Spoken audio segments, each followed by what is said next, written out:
Λέγε. Κύριε Σοβατζή, στο τέλος της εκδήλωσης πια, λίγα λόγια για τη σημερινή βραδιά, το σκοπό της και το μέλλον της. Περάσαμε υπέροχα και όλα αυτά.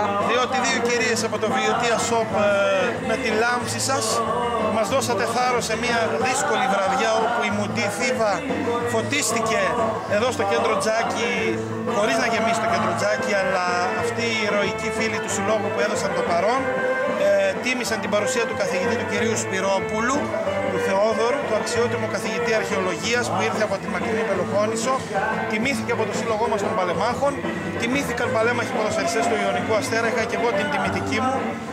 Ήμουν ένας από τους 5 συγκινημένος και ιδιαίτερα και αγχωμένος, διότι αυτό είναι αυθόρμητο συναίσθημα. Τιμήσαμε και παλεμάχους του ΑΟΘΙΒΑ. Νομίζω περάσαμε καλά και βέβαια το Βιωτία Shop να το ευχαριστήσω, αν και συνεργάτης του πια, διότι στηρίζει αφιλοκερδώς κάθε μας εκδήλωση από εδώ και στο εξής, με το ραδιόφωνο, το ιντερνετικό, με τη τηλεόραση, την ιντερνετική, και βέβαια ήρθαν πολλά παιδιά, blog, ιστοσελίδες, εφημερίδες, ραδιόφωνα της πόλης. Ήταν μια υπέροχη βραδιά και ειλικρινά θέλω να στείλω ένα μήνυμα. Εμείς οι παλέμαχοι του Ιωνικού Αστέρα που έχουμε ρίζες προσφυγικές, που έχουμε μια κουλτούρα που οι παππούδες μας και οι προπάποι μας έχουν υποστεί σφαγές, διωγμούς από τους βάρβαρους Τούρκους, να είμαστε αισιόδοξοι, διότι μπορεί να λένε ότι λένε αυτοί οι οποίοι πολύ σύντομα θα πάρουν τα ελικόπτερα και θα εξαφανιστούν από την Ελλάδα. Εγώ αυτό που ξέρω είναι ότι το λένε και οι γραφές, εν έτη 2012 η Ελλάδα θα βιώσει μια ανάσταση απίστευτη. Είμαι έτοιμος, είμαι ειλικρινής, τα ελικόπτερα είναι έτοιμα στις ταράτσες, η ανάσταση του ελληνικού λαού έρχεται. Δεν πολιτικολογώ, απλά καταγράφω αλήθειες, διότι είμαστε Έλληνες, είμαστε χριστιανοί, είμαστε Ορθόδοξοι.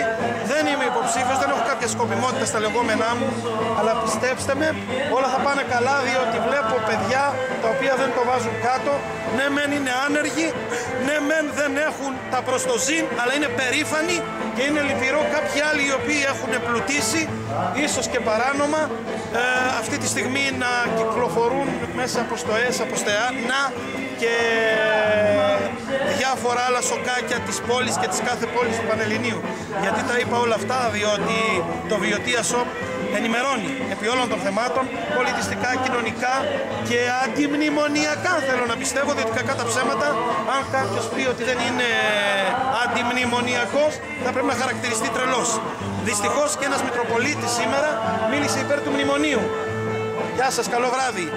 Γιατί τα λέω όλα αυτά? Δεν θα πω ποιος Μητροπολίτης, αλλά πιθανόν του υπενθύμησα μέσω του διαδικτύου, μέσω του Facebook, του σεβαστού γέροντα, ότι μόλις του κοπεί, αν προλάβουν και κόψουν το μισθό στους ιερωμένους, να έρθει να μου πει αν χρειαζόντουσαν τα μέτρα αυτά, τα οποία είναι μέτρα καταστροφής ενός ολόκληρου λαού που μας πάνε πάρα πολλά χρόνια πίσω.